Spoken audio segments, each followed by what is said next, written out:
All right, so this is a review over this outdoor garden fountain, and you can see it has lights in it. It's quite beautiful. Take some pictures at night too. We just got it and filled it up. It takes 3 standard water bottles, US water bottles. That helps. So it was at 16 ounces per bottle there. So roughly 48 ounces.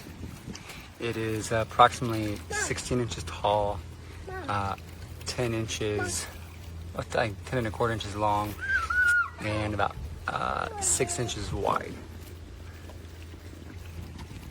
Yeah, it's very beautiful. It's a submersible pump in the back there. 3 water balls will fill it right up. Mom. That beautiful aesthetic, quite light. The kid loves it. Mom. We're probably gonna put this in our back deck. I'm sure he'll be playing with it quite a bit. Overall, 5 out of 5. Definitely recommend it.